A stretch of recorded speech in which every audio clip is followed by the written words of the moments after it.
the Hill Country AVA, American Viticulture Area, which is between San Antonio and Austin, centered on a town called Fredericksburg, an old German community, is the second most visited AVA in the United States.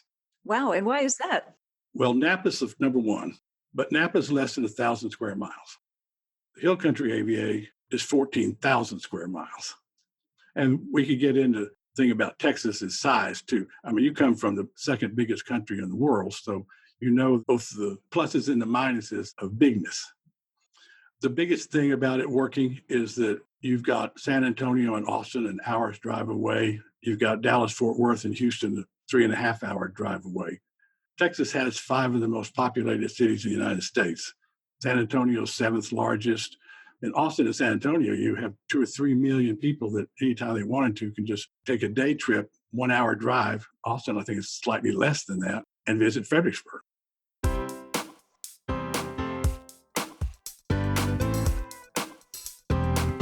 Do you have a thirst to learn about wine? Do you love stories about wonderfully obsessive people, hauntingly beautiful places, and amusingly awkward social situations? Well, that's the blend here on the Unreserved Wine Talk podcast. I'm your host, Natalie McLean, and each week I share with you unfiltered conversations with celebrities in the wine world, as well as confessions from my own tipsy journey as I write my 3rd book on this subject. I'm so glad you're here. Now pass me that bottle, please, and let's get started. Welcome to episode 46.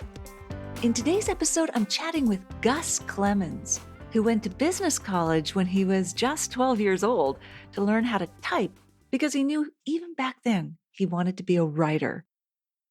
He's held editorial positions with the San Antonio Express-News and the Star Magazine in New York, and has written or contributed to about 20 books about Texas and a range of other subjects. Today, he owns an advertising agency in San Angelo and writes a regular wine column for several Texas newspapers that often gets picked up through the Gannett news chain of more than 100 papers throughout the United States. He spoke to me from his home in San Angelo, Texas. I'll put links to Gus's website and social media handles in the show notes at nataliemclean.com/46. If you'd also like a free copy of my Ultimate Food and Wine Pairing Guide, just email me at natalie@nataliemclean.com and let me know what you like about the podcast and what I can do to improve it for you. I'm just 2 weeks away from relaunching my online video course, and I cannot wait to share it with you. Thanks to your feedback, the new course name will be the Wine Smart Course, a full-bodied framework to taste, pair, and buy wine like a pro. You're going to learn so much in this course with me, and I can't wait to meet you personally inside the private members area. Okay, on with the show.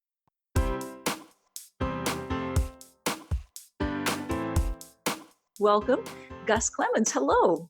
Great to see you, Natalie. Great to finally connect. All right, so we are going to talk about Texan wine, Gus, because you have a wealth of information to share about that. But first, let's talk about your wine writing. What drew you to writing about wine in the first place? Tell me about that and how long you've been doing it, the story of what drew you to it. Well, I've enjoyed wine all my life. Drank it with my grandparents and my parents. So wine's been part of my life even before it was legal for me to be part of my life. I've never been a fan of spirits, just too alcoholic. And for some reason, my taste buds just never have liked them. And I'll drink beer occasionally, but I usually tell people I only have X number of alcohol glasses I'll be able to drink in my life. So I want to make those wine and not the other two.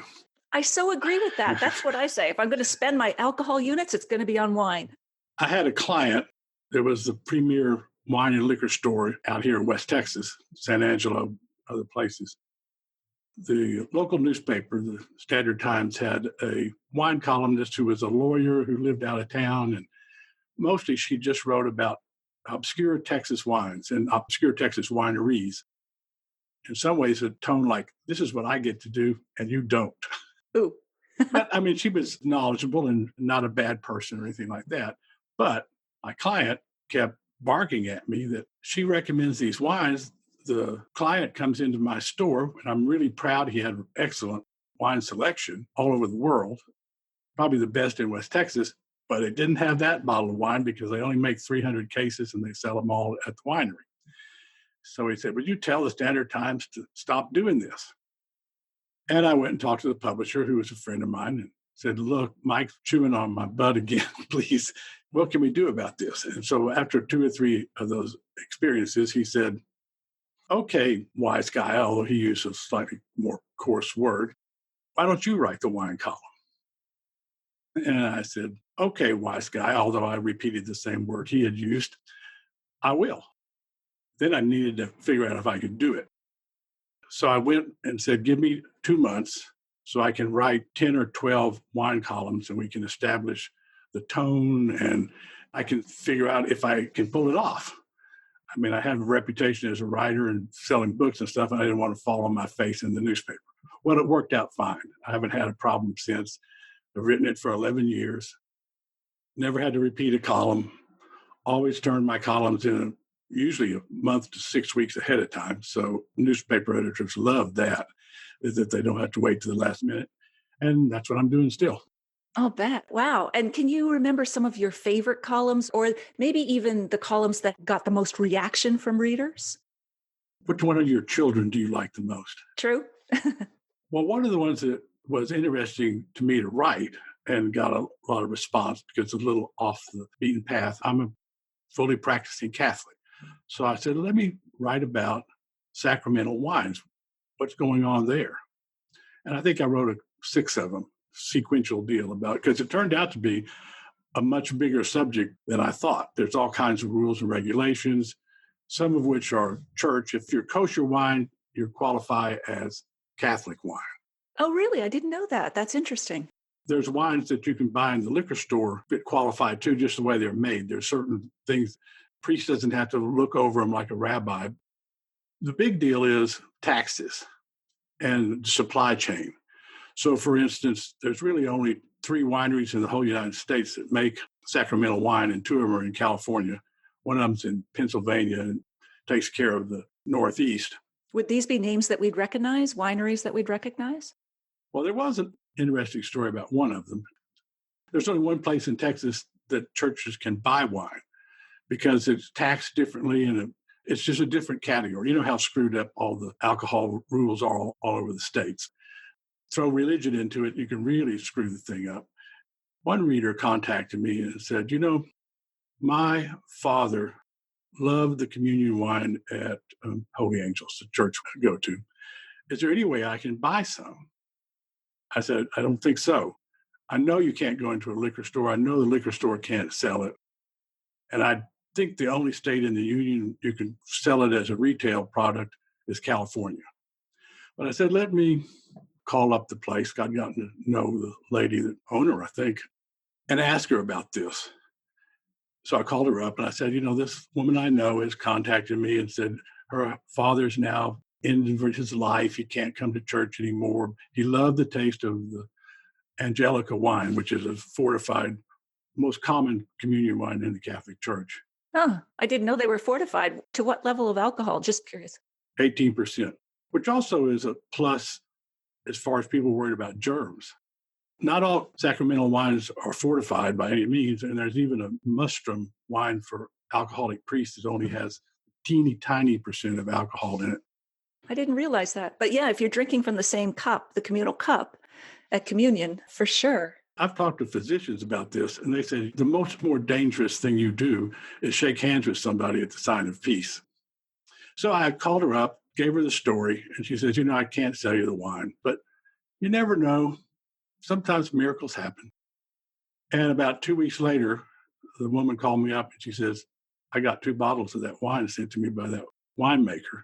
And my dad has sprung back to life again. So it was a heartwarming story. That's lovely. I love that story. Oh, my goodness. Now, you also say you infuse humor into your columns. And I think you even told me you are more of a humorist and wine just happens to be the subject in this particular column. That's maybe stretching it a little bit, but I definitely go for humor.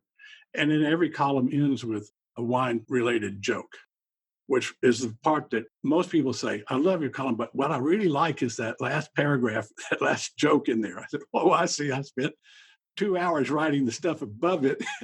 What you love is the joke that I find by most of the time I'm taking an existing joke that may not have anything to do with wine and turning it into a wine joke. Oh, that's great. Can you remember any recently or any that you remember? I love a good wine joke. Best pickup line ever. It looks like you have a lot on your mind. Do you want to drink my Texas wine and tell me all about it? All right. Practical things like that. That's great. But that's what people do in newspapers. They often go for the cartoon strips. That's what creates the loyalty is humor. But also, I think humor has a big place, a big role to play in wine because wine, as you know, can be so intimidating. And humor is a way of breaking down those barriers and making people feel relaxed about learning about it. Wouldn't you agree? Yes. I mean, I try to inject humor or sarcasm or irony or something like that whenever I can. And I also work very hard at wordplay and alliteration and things so that and then I work really hard at making it less than 420 words. At one time at the beginning, I kept it to 350 words. I try to cover one subject and be done with it, enjoy this riff. About half the columns, I don't even recommend wines. It's just writing about wines. And then there's other columns where I make a real short point and may recommend 8 to 10 wines. Well, that's great. And yeah, you remind me, it does take work to make the writing concise. You said you work hard at keeping it to 350 or 400 words. I'm sure you've heard Mark Twain had said, I was going to write you a short letter, but I didn't have the time. Didn't have the time. Yes, I understand. I tell people I'm certainly not a real good first draft writer, but I am a really good editor. So any wine column and certainly my books and things like that, they've been edited many times before they go out the door. You write it, you edit it, you put it aside, come back the next day and see the stuff you didn't see when you were writing it. Wine columns, I'll probably do that process 4 or 5 times for each column. On a book, like on a book I did about San Angelo, I rewrote the whole thing or edited the whole through a typewriter. That's how long ago it was. But I retyped the book, and it's a large 300-page book, 18 times to get it to where I wanted it to be. Wow. No, it's true. And again, I've got another quote that comes to mind. I don't know if it was Hemingway, not exactly a pleasant quote, but he called the first draft the vomit draft. But I agree. It's the tyranny of the blank screen or the blank page. Get something down and then you can edit. It just is so much easier if you can not be the editor at first and then turn on your editor. Absolutely. And I tell folks that ask me, give me your trick about writing. I said, just write. Just sit down and start writing. And if the first 3 pages are crap, you got that out of the way. And the 4th page is when you finally hit your stride and you figure it out. Absolutely. And so what has been the challenge for you in writing? I see that you enjoy it, but has there been anything that's been particularly challenging about doing this column for 11 years, writing it? I've loved every minute of it. Oh, great. How do you keep it fresh? People ask me, how do you come up with whatever it's 11 years times 52? I have 20 or 30 column ideas in a folder right now. I've never had an issue of, man, what am I going to write about today? Because, the wine world is almost infinite. And then every year they redo everything as far as the wines are concerned. That's true. That's true. Good point. What do you enjoy most? You enjoy the writing, but what other aspects do you really enjoy about creating this column? Drinking wine. Yes. Cue the visual. For anybody listening on the podcast, he just raised his glass. That's great. What's in your glass? In my glass, it looks like it's Dutchman, but it's Duckman. Duckman from Texas, I presume? Yes. It's Viognier, which is Texas's Chardonnay. I think we're going to talk about that later. Yep, absolutely. But we can talk about that Viognier now. We can segue back and forth. Why does Viognier do well in Texas? You want to get into the weeds on this. You were concerned, how can it be that Texas grows grapes? Yeah, in the first place. We all think it's so hot. Texas can be hot, but where the grapes are grown is called the Llano Estacado, or the High Plains. That's western Texas, from basically San Angelo all the way up to Oklahoma border and into New Mexico. It's the flattest expanse on the face of the earth, but it's also at 3,000 to 4,500 feet above sea level, which is Argentina or Chile. You're twice as tall or twice as elevated as California, maybe 3 times as elevated as a California vineyard. Right. So there you're going to get the cooler temperatures because of high altitude. It's standard on the high plains. If it's 100 degrees at 2 o'clock in the afternoon or wherever when it's hottest, you got a real chance it'll be 60 degrees that night. So it's the diurnal, that big change. Which is a key thing in grapes. Exactly. So for those who aren't aware of that term, high temperatures in the daytime to ripen the grapes, low at night so that they don't go over ripen and they preserve some of that racy acidity. I think there's been a comparison that the grapes breathe in at the daytime and breathe out at night, or it's vice versa. But the coolness preserves the acidity and lets the vines recover. The other thing is the high plains are over what's called the Ogallala Aquifer, which is one of the largest aquifers on Earth. So there's been irrigated farming there for cotton and grain for a century. And is an aquifer, just so I'm straight, is it an above ground natural lake or is it an underwater table? It's underwater table. It stretches all the way to South Dakota. It's a great lake underneath the Great Plains. So the water was not a problem. And almost all of them are drip irrigation and stuff like that. So the problem in Texas is in the spring is hail or late frost. So the problem is not being too hot, it's being too cold at bud breaker. The other problem is that when you're at that altitude, you have to have thick-skinned grapes because of the UV that can affect the grapes. So the grapes that are successful in Texas have all turned out to be thick-skinned grapes, particularly ones from Tempranillo is the Cabernet of Texas, Viognier is the Chardonnay. And those are thick-skinned grapes that tolerate heat well. I mean, it's real simple once they figured it out. Gosh, Spain, hot, dry. What's doing well there? Let's try that in Texas. Spanish and Italian grapes are the ones that have done well in Texas. Yeah, that makes sense. And even Viognier, which is famous in the Rhone Valley of France, that's a warm area as well. So that totally makes sense. Yeah. There's other things that are positive about the high plains. We get fairly high westerly winds. Remember, the next thing over is the Rocky Mountains in Colorado and New Mexico. So you get strong winds at nighttime. That dries out things and it helps prevent powdery mildew and rot and stuff like that. So you don't have water gathered on the grapes. Also, the high plains advantage is it gets cold in the wintertime. And that is a helpful protector against Pierce's disease, which is a fungal or microbial deal that affects vines in California, affects vines all across southern United States. It affects vines further south in near Fredericksburg and further south in Texas, where it's less elevation, more rain.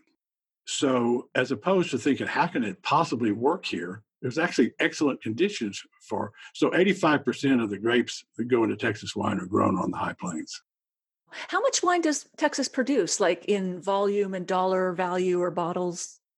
Well, first place, that number is really hard to figure out no matter what you're talking about. Texas would tell you that we're the 5th largest wine producer in the United States now. So behind California, Oregon, Washington, and New York. Okay. Virginia would probably contest that. Now, let's be fair. California makes 89% of the wine in the United States. Texas may make slightly more than 0.5%, but even that seemingly small production would make you number 5. And there's over 350 wineries, and there's more of them all the time. So, I mean, it's a big business.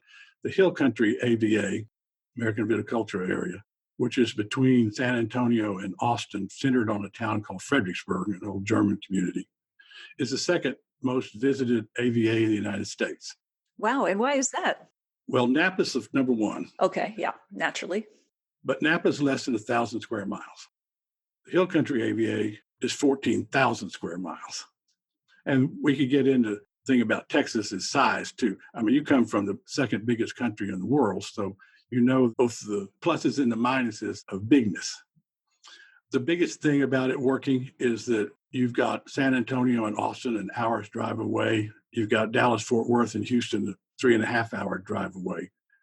Texas has 5 of the most populated cities in the United States. San Antonio's 7th largest. In Austin and San Antonio, you have 2 or 3 million people that anytime they wanted to can just take a day trip, 1-hour drive. Austin, I think, is slightly less than that, and visit Fredericksburg. So you've got a backyard consumer base. Would it be right to assume that most Texan wine is consumed within the state? Yes, that was the issue that got me into the wine writing thing in the first place. And particularly now that it appears around the country, you deal with this issue, which is, do we want to talk about wines that only a small people who are on an allocation list can get, or who live in Texas and can drive to the winery and get it? While everybody else is like, what's this? Exactly. Yeah. You want to be wines that everybody can buy for sure. Even though, you're occasionally going to write about Texan wines as well. I think you're focusing on that this month and next. Yes. October is Texas Wine Month. And I have recommended Texas wines, but I had never in the whole 11 years written about Texas wines just per se. I mean, I would talk about them some, but these are 9 columns that are explaining part of what we just talked about. Where are the grapes growing? Why they grow them there? Who knew that those cotton fields out there were going to be converted into vineyards? Oh, how interesting. Cotton fields originally. So you also mentioned to me at one point there were 2 professors who sort of came up with it, chemistry professors who sort of helped. This is a delicious story. It's the 1960s. And Doc McPherson and Bob Reed, both PhD chemistry professors at Texas Tech University, which is in Lubbock, Texas, which is the heart of the High Plains AVA. McPherson says, let's grow some grapes. We can turn it into jelly, and we can sell it in the summertime to supplement our income teaching at Texas Tech. And then the college president came to all of the professors and said, this is a research university. I want everybody here to have a project, a research project. Bob and Doc said, well, let's take those grapes. Instead of making jelly, let's make wine. So they started making wine in the basement of the chemistry building, learning some ropes doing that. And a rich Texas woman comes by touring the facility or something. Anyway, she comes in and she tastes the wine and stuff. And she says, why are you boys making wine here in the basement of the chemistry building? Why don't you start your own winery or go do the right thing? And they said, look, we're chemistry professors at Texas Tech. We're having trouble putting food on the table, much less going out and buying land and starting a winery. And she apparently turns over to her assistant with her and says, Joe, write these boys a check for $50,000. I love the grand gesture in Texas. Well, if you look that up, that's $250,000 in today's money. Basically, that's the heart of the Texas wine story of today. There's been a winery in Del Rio that's been open since the late 1800s and is still run by the same family. But discovering that we could grow grapes on the High Plains was the key thing.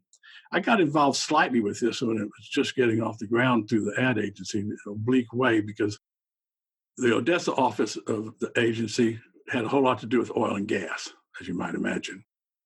And they came to the thing with the story that, we've got a market now for all our old sucker rods. Those are rods that are used in pump jacks to extract oil. Sucker rods, they're made out of fiberglass, but they wear out. It says, we got these guys up on near Lubbock. They're going to buy them and turn those into the posts for this vineyard that they're putting out That's great. in the middle of a cotton field. So they're the ones that made it a success. I love that story. I love it. And so today you said there's more than 300 wineries in Texas? Yes. And so where would we visit if we wanted to go and take a tour in the best region? Where should we start and what should we do? By far, the answer to that question is Fredericksburg, Texas. Why is that? Because that's where all the winery, particularly the tasting rooms, and many of the wineries are in that area. There's tasting rooms all throughout. Fredericksburg's 14,000 people, but it's a tourist mecca. It's a great historic German town. Started in the 1850s with the first German settlers that came here. So you have great architecture, stonemasons and everything. So you're in kind of a thrown back to the 1880s or 1890s. I'll give you an example. The Catholic church there is called St. Mary's. There's one church that's fairly small and very plain. And they refer that as the old church because it was built in 1862. And then next to it is a very ornate, worth going to see no matter what you think about Catholicism or any religion, just from the carvings and the stained glass and the statuary and all that. They refer to that as the new church because it was built in 1907. That sounds like a wonderful place to visit, and good restaurants, I assume, or at least in the area. Yes, you can do Fredericksburg, but what you really do is you go to Fredericksburg and then you go out from Fredericksburg to different places. There's a road between Fredericksburg and the Lyndon Johnson's place in Stonewall or wherever it is. It's Highway 290. And Highway 290 is the Texas equivalent of Highway 29 in Napa. There's wineries, the whole 25 miles are going off of that.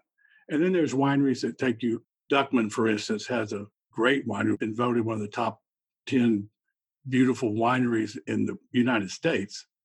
It's about a 60-mile drive from Fredericksburg, but it's a drive through the Texas Hill Country, which don't think flatlands like Llano Estacado, think rolling hills and babbling brooks with clear water and all that sort of. So it's a charming drive to get there. Oh, sounds so good.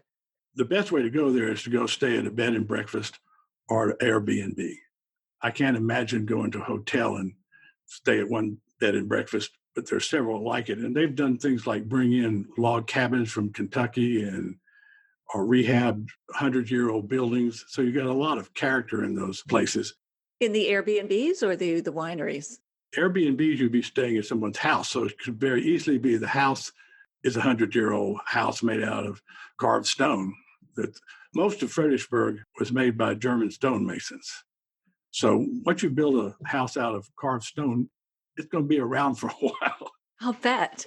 What about when it comes to Texas wine and food pairings? Are there any that really stand out for you? The rules are the same. I mean, if it's a thick Texas steak or something like that, you'd go with Tempranillo. And you could go with Tempranillo. They do Tempranillo Cabernet blends. I think Cabernet Sauvignon is still the most planted grape, although the farmers have realized we don't have Napa Valley terroir to do the best with Cabernet Sauvignon. Is that because of the soils or the climate or both? It's because of the climate mostly. The soils are sandy loam. There's not much to worry about there one way or the other. They're not rocks like Chateauneuf-du-Pape or something. But I think it's the shortness of the season. Since it gets so hot and the sun shines all the time, you don't have evening and morning fogs and stuff like that. Texas will harvest its grapes maybe a month ahead of California. And Cabernet and Chardonnay really need a longer, more relaxed growing season than you get in Texas. Tempranillo means little early one. So Tempranillo naturally develops quickly, which is the reason it works well in the heat in Spain and it works well in the heat on the high plains. So I can imagine a lovely Texan Tempranillo with a grass-fed Texan steak. Must be classic. Or lamb or venison. Deer hunting is a big deal in Texas. And then a Viognier or... Viognier tends to be a nice white floral wine. Yeah. Similar to Chardonnay. Also, Alvarino has done well in Texas, which is amazing to me. Yeah, because that's like the white grape of northern Portugal, right? Northern Portugal and northwestern Spain on the coast, where they have huge rainfalls. But for some reason, we're back to the thickness of the skins and stuff like that. You can use either one of those whites to pair with fish from the Gulf of Mexico. Sounds lovely. Yeah. Fresh fish or fresh beef or locally grown or sourced. I would love to take your two worlds together, your background in advertising and wine, and ask you, Gus, what is one of your favorite wine advertising campaigns that you've seen over time? Well, first one is Orson Welles. Paul Masson will sell no wine before it's time. That's right. That's a classic. And the second one was the Italian-Swiss colony, Little Old Winemaker Me. Oh, really? If you think about that, I mean, those were popular when I was just starting to be able to legally buy wine. but I still remember them completely to this day. So from my perspective, that's a good ad. Absolutely. Any least favorite ads? Yes, I don't remember them, which is the reason they're not good ads. Exactly. Not memorable. All right. So I can't believe how time is flying here. So let's do a little bit of a lightning round if you're game for that, Gus. Yes, I've even prepared for it. So. Okay. All right. So what advice would you give to your 30-year-old self? Spend more time with your family and drink quality wine. Good enough. What's the worst advice people get about wine? That screw tops and bagged wines mean it's bad wine. I agree, for sure. Was there something you were wrong about as it relates to making wine? Yes, when I first was writing, I thought that the winery could solve flaws. In other words, that we had the science with oak or mega purple or micro-oxygenation or stuff like that to make up for flaws. Now, those things can mask flaws, but the good wine is made by a farmer, not a lab technician. Right, out in the vineyard for sure. If you could share one bottle of wine with any person in the world, living or dead, who would that be? Two answers. First place, I wouldn't mind being a guest at the wedding feast at Cana. I would like to be there when Jesus turned that water into wine. Yes. Good trick. I would ask him if he could teach me. Great party trick. You'd be the most popular dinner party host or guest. The line is, well, I'm really good at turning wine into water, but that's another story altogether. And then I would like to sip wine and talk to James Michener, the writer. He's somebody I really admired, read all of his books. We covered several subjects we both covered those subjects, his in fiction and me in nonfiction. Give us some examples of some of the books he wrote. He's quite a famous writer, but for those who aren't familiar with him. There's a book called Centennial, which ends up being about Colorado, but it all starts in Texas. And a key element on that is the cattle drive into New Mexico or Colorado. I can't remember now what it was, but San Angelo, which has a history dating back into the 1620s, by the way, so was the start point on the Goodnight Loving Cattle Trail, which drove cattle from the San Angelo area west to the Pecos River and then up into New Mexico. It's been called the most famous cattle trail in the West, and almost every Lonesome Dove and many other books use that cattle drive as the basis for their fictional cattle drive. And I know that well because I've written about it several times, why it's there and what happened. So I'd love to talk to him about that. Then he wrote a book called Texas that obviously features all of Texas and has a focus on San Antonio. Well, I participated in 4 books about San Antonio, and that's where I was born, and that's where I was a sports editor. And I've also done some history books for like the Institute of Texan Cultures and stuff. So I would think we would have a lot of things we could talk about that he encountered doing his research. I think that would be one spectacular dinner that could last quite well into the evening. Yes. That is terrific. Does anything come to mind? What's the most interesting question you have ever been asked? I'm sure it's one of the ones you asked me today. Aw, thank you, Gus. Nice play, by the way. Is there one tip you'd leave listeners with when it comes to wine, how they can enjoy wine more? Yes. To get into wine, just research it. You can watch old Gary Vaynerchuk Wine Library TV shows. You can subscribe to Wine Folly. You can subscribe to Wine Spectator. And most important, you can subscribe to Natalie McLean's website and lessons online. Thank you. And then if there was a hack for wine, when in doubt in a restaurant, ask a sommelier. Absolutely. And if there's not a sommelier, order either a Sauv Blanc or a Pinot Noir that you buy from the middle of the price range in the wine list. Don't buy the cheapest one. I don't usually buy the most expensive. And if you're going to drink more than one glass, buy the whole bottle. That's true. And you get a fresh bottle, too. You'll be guaranteed that it wasn't opened yesterday. Great advice. And since most of the time the restaurant's going to recoup 1.5 glasses, they should have recouped their price of the whole bottle. So if you're going to drink 3 glasses of wine, you probably paid more for the glasses than if you just bought the bottle to start off with. You're right. Good. And in some states and provinces, it's legal for them to recork it and you can take it home if it's in your trunk or out of reach. So, It's that way in Texas. By the way, in Fredericksburg, you can walk around the streets with open container wine in a glass. I think it has to be plastic cup, but you can walk around and do your sightseeing drinking wine. well, that gives new meaning to open carry. Yes, I do tell folks that's the liberal side of their thing.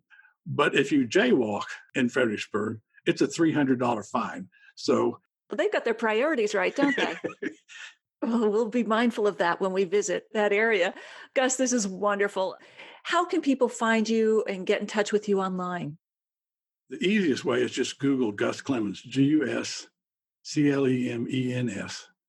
If you put on wine, which is the website name and the column name, Gus Clemens on wine, you'll get pages and pages of hits on Google. There's nobody else competing with that name. You've cornered that one. Yes. And will we find some of your columns there on your website?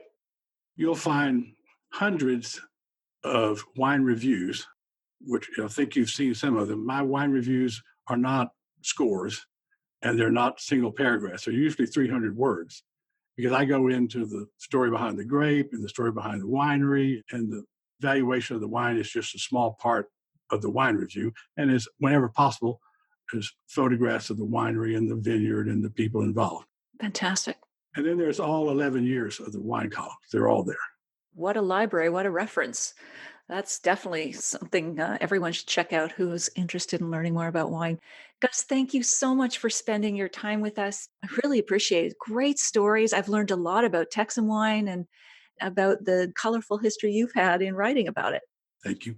My last thing I would part with is think of wine as the liquid part of your meal. Yes, That's the place I put it. absolutely. I'll raise a glass to that, Gus, and to you. As expected, you've been a delight. So I appreciate you. Aw, thanks, Gus. I look forward to chatting with you again soon. Okay. All right. Take care.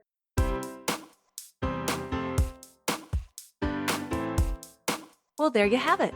Here are my takeaways from this terrific discussion with Gus. Number 1, I love his enthusiasm for all things wine and how he really lives the adage that if you find something you love to do, you'll never have to work. 2, Gus reminds us again of that caveat emptor as wine consumers. Those wine scores that we see on liquor store shelves and in advertising are the highest ones that the store or advertiser can find, and not necessarily the consensus of other critics or consumers. Number 3, he reveals some surprising insights about the Texas wine industry. The Texas Hill Country AVA is the second most visited appellation in the United States behind only Napa Valley. Napa has less than 1,000 square miles, and the Hill Country AVA is 14,000 square miles. Number 4, the reason that Texas isn't too hot to make wine is elevation. About 85% of Texas wine grapes are grown on the high plains at elevations of 3,000 to 4,500 feet, where the temperature can drop by 40 degrees Fahrenheit at night. And finally, Tempranillo and Movedra are the leading red grapes in Texas, with Viognier and Albarino for white. You'll find links to Gus's website and his social media handles in the show notes at nataliemclain.com/46. I've also posted a link to the video version of this interview. So what was your favorite tip or quote from this episode? Please share that with me on Twitter or Facebook and tag me at Natalie McClain. On Instagram, I'm at Natalie McClain Wine. If you like this episode, please tell a friend about it this week, especially one who's interested in learning more about Texas wines or about the issues associated with wine writing. My podcast is easy to find, whether you search Google on its name, Unreserved Wine Talk, or on my name. Finally, if you want to take your ability to pair wine and food to the next level, join me in a free online video class at nataliemclain.com/class. I can't wait to share more wine stories with you next week. thank you for taking the time to listen to this one. I hope something great is in your glass this week. Perhaps a wine that pairs well with Tex-Mex.